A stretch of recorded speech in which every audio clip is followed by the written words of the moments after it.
Hello everybody, welcome back garden friends. It is nice to see you yet again for another Sunday kind of look at what's growing on while I slowly make my way through these incredibly long winter months, as strange as this winter is. It's supposed to get up to like -1 and -2 this coming weekend, which I know sounds cold to a lot of you, but out here that's suspiciously warm for February. So I'm very curious to see what the coming garden season is going to be like. Are we going to have enough moisture levels in the ground? All kinds of things like that. But, you know, every year is something new and different, and that's one of the beautiful things about gardening is it's a constant learning curve. And therefore, I don't feel too bad about the fact that I really still don't have a clue about what I'm doing. But I have been thinking a lot about what I'm going to do with this coming year's garden plan and all of these companion gardening things that I want to do, my assorted sisters tests, if you will. And what I'm kind of thinking is I have been using an awful lot of really old seeds for most of my previous gardening efforts. They all started off new at one point in time, but some of them have been just really abused over the years. So I'm thinking I'm going to make some lists going through my companion books and, well, checking out a couple of websites to basically make sure I've got better than average odds for all of these setups that I've got going. And then I'm going to run off to the probably the co-op, because all of the seeds that they've got there have sold well over the years. I can only assume they're good varieties that do well in our short season, and they are freshly stocked right now. So if I pounce on that before all of the other local gardeners do, I should have a pretty wide selection available to start fresh. So if everything fails this year, you know, in my typical spectacular sort of fashion, at least I can rule out the age of the seeds and I can continue using my old stock.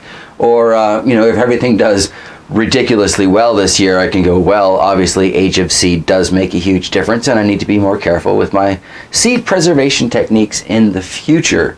Speaking of seed preservation, I'm going to get started on some new seeds in the AeroGarden today. I don't have my new pods yet, but you know, when I looked on it, turns out I forgot to hit actual purchase. So I've got it all set up in my cart. I just didn't buy the stupid things. So I'm going to have to do that. Hopefully they'll be here by next week, but we're going to get started by recycling the pods that are already in there and just doing some smaller numbers of a few tested and reliable peppers. For example, we've got this one here. It's a cayenne type pepper. This comes to me from a gentleman at work who also does some gardening in the local area. He was giving away huge numbers of these, so I'm going to assume it does very well. We've also got this red cherry bomb type pepper. Now this is just completely naturally dried, sitting on the counter for this exact moment. Very, very productive. When I grew these here, I believe it was our first year, and then I ran out of seeds. It did pretty well. There was only just the one plant, and it was in a less than ideal location, according to other peppers that have grown there anyway. And it actually gave us a few decent peppers. So I'm looking forward to getting that variety growing again. And then we also have some of the lemon habs. The two that I've got today to choose seeds from are off of those Kentucky Harvest peppers downstairs that you still see in the background hanging from the rafters. I let everything dry there and did fairly well. A lot less of them got moldy than the ones that were in the tray. So I think there's something to that, but I don't like the idea of bringing the plants into the house, and I didn't see any aphids on those dead pepper plants, but it's still a risk I'm not necessarily comfortable with. So I'm thinking some sort of an outbuilding where they can hang and dry out there, and then I'll snip and harvest and bring it in.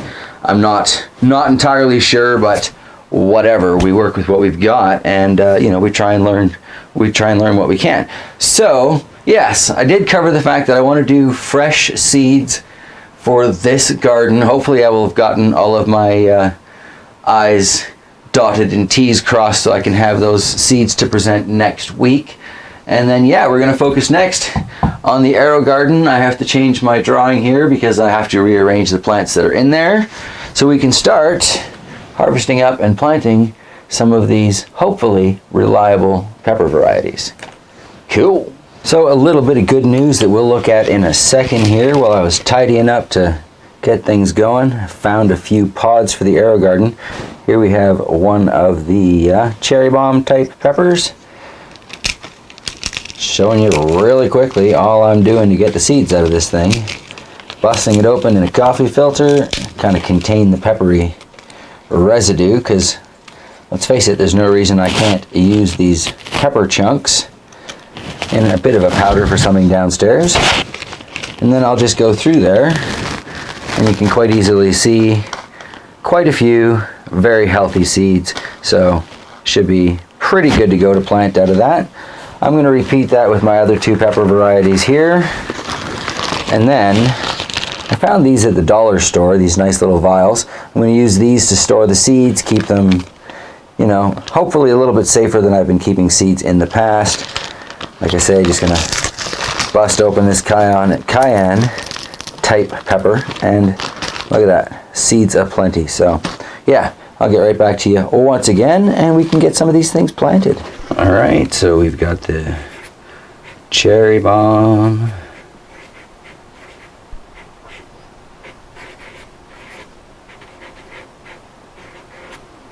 From 2019. Should make a good little label for our vial here. Oh, I might have to trim that a little bit. Ah, lost my scissors. Ain't that always the case? Alright, so cut them both because I got another label to make 2.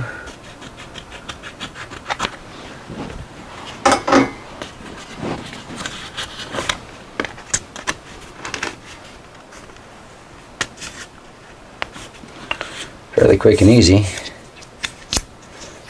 Oh, I guess I could have cut that a little bit shorter. Not too hard to remedy. Problem solved. Alright, cherry bomb 2019.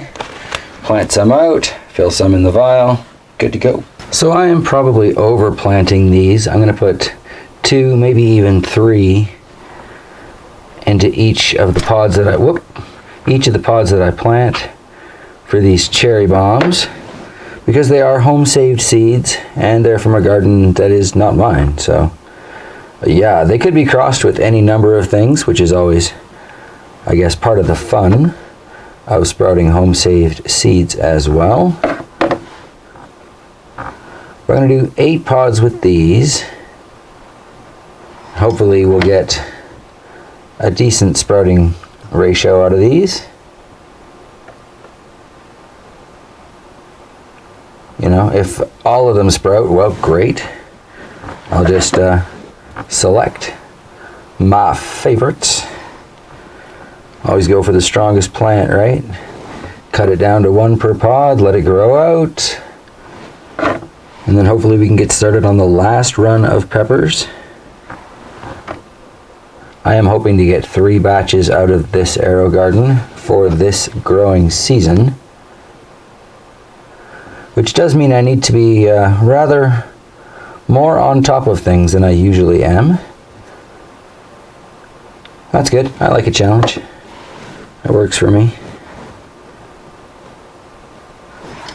But yeah, it also means that when it comes to these home saved seeds, I am overplanting just to kind of try and ensure that the job gets done.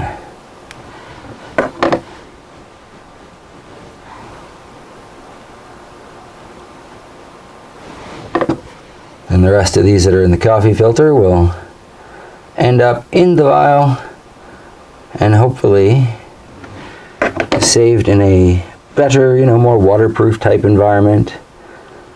I've had seeds suffer from rather severe humidity issues, and yeah, just hopefully these vials will be a slightly safer way to save the seeds. There's my leftovers. And next. So next up, we're going to repeat the process on this side, planting 8 of these pods with seeds from our large-ish cayenne pepper, which I have to say gave up the seeds quite nicely. Appreciate that. Hopefully they sprout as nicely. This is another one of those peppers. I mean, it's a very traditional pepper. I know I grow a lot of weird ones around here, but I'm kind of going through everything to see what I can grow around here, right? And some of these traditionals ultimately are just my best bet. But there's an interesting flavor to a cayenne pepper. It's not all just about stupid levels of heat, you know? So that is to be appreciated. All right. Kind of reaching around the tripod here, so I do apologize if I nudge it or bump it as I'm going.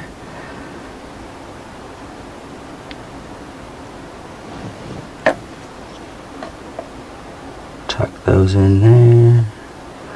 I need to open that up a little bit.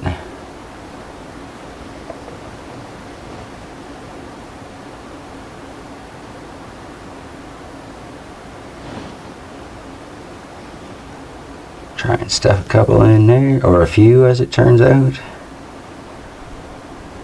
Come on. Get in there, you.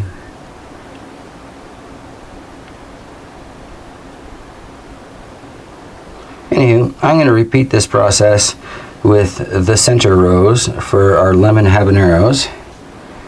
And then we'll take a look at how the transplanted peppers are doing that have already come out of this setup. So let's take a look under the shop lights before we wander into the basement.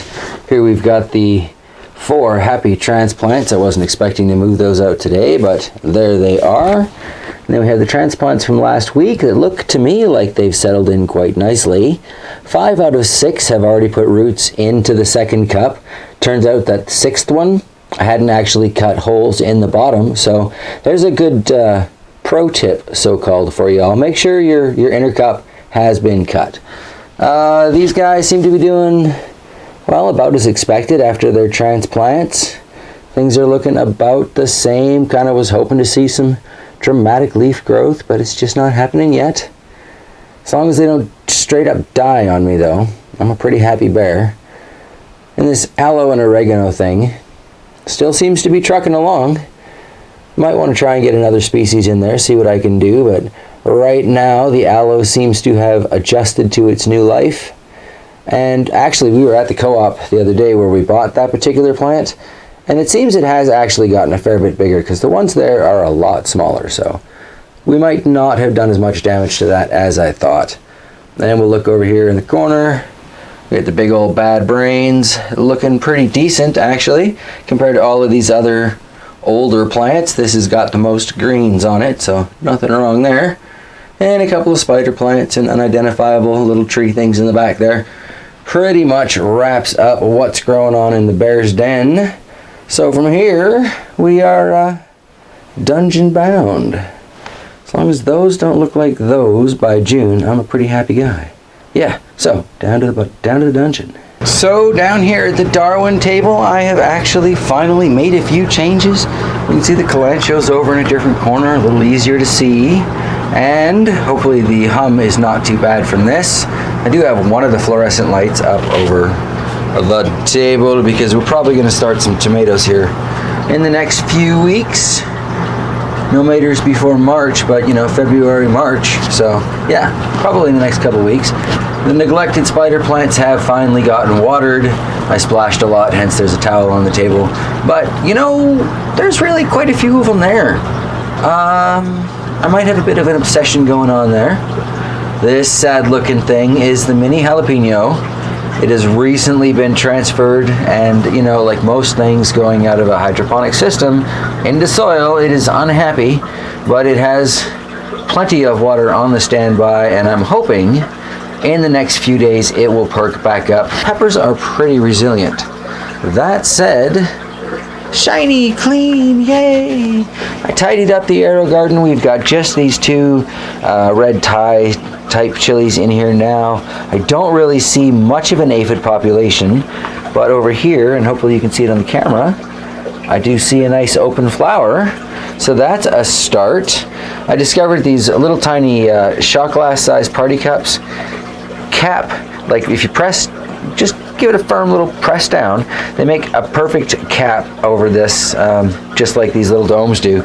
So for the ones I'm not using, I've just got empty little white things in there. This is capped on it. Hopefully I'm not going to lose too much humidity out of that or have anything nasty crawl in there, or, you know, just all of the side things that could go along with this.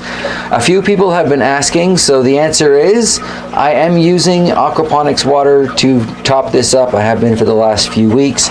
Doesn't seem to be problematic for the plants, so I think that is just what we're going to do for downstairs nutrients, because it has also been suggested that aphids are drawn to excessive amounts of nitrogen. So if that is the situation, then simply using fish tank water should be a solution for that. Speaking of the fish tank, with my rearranging of lights, I was hoping that that would mean a slightly better shot of the fish, but apparently not. Okay, so I still need to do some work down there from the camera's perspective. Me looking at it visually, I can see the fish just fine. I was hoping you'd be able to, but yeah, not the case. Looking at the aquaponic herb garden, the parsley is doing quite nicely. I was through here earlier and I pulled out more of the truly sad looking oreganos. This one here was allowed to remain because it's still got some green. This one over here still has some green, still has a little bit of green, although I suspect I'll be pulling that in the next couple of weeks. I would really like to see this oregano patch flourish and thrive, but it's just not happening for me.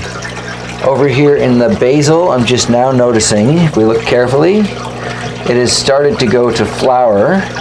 So I'm just going to nip that off with a thumbnail, call that done, feed it to the fish. But such is life, it might be the end of days for this basil. I can always plant a new one. The thyme is, again, it looks like it's dying, but at the same time it kind of looks like maybe it's staying alive, so I'm just hopeful. I moved a spider plant over because they've got a million of them, so let's use up some of this light we're paying for.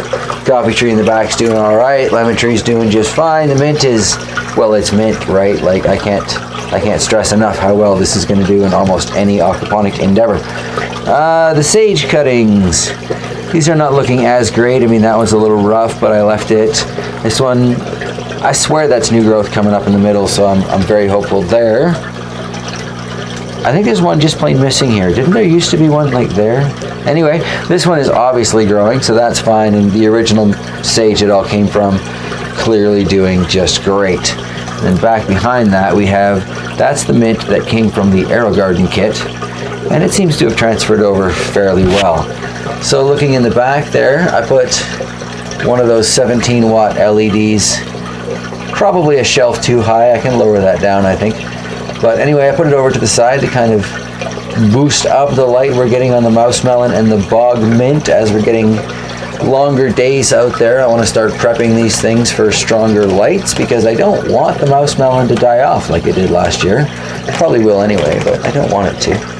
And then we've got the indoor-outdoor spider plant just kind of rocking it out down there. So yeah, the things that we did bring in, all three of them, well, I guess 4 really, because the lemon tree came in, and I don't think that coffee was outside because I would not, that is not a good outdoor planter. That one is because it drains at the bottom, so that I think was outside. So yeah, we brought in 4 plants this year, and so far 4 still seem to be alive, so yeah, good deal. Remain hopeful, right? Ever hopeful. Oh, this mint is beautiful. And I guess with that, I'm going to wrap it up for the day and say thank y'all for hanging out and sticking around as I kind of wander through the gardens and get all these things done. Like I said at the beginning of the video, hopefully by next week I'll have all of my fresh seeds purchased and my plans a little more finalized for how I'm going to do my sister's gardening and my companion planting. Well, I kind of know how I'm going to do it, but what I'm going to use in it, I guess, is, yeah, what I need to work on there. I am still going to be using old popcorn seeds, but it's that pink popcorn, and I really want to I want to try growing it before I just throw it, you know, so yeah. Anywho, much love, everybody. I hope the gardening weather is considerably better where you are, and at least your normal weather is normal as compared to the weirdness we're having in Manitoba. So yeah, much love. Take care of yourselves, take care of your plants, take care of each other, and I'll see you next week. All right.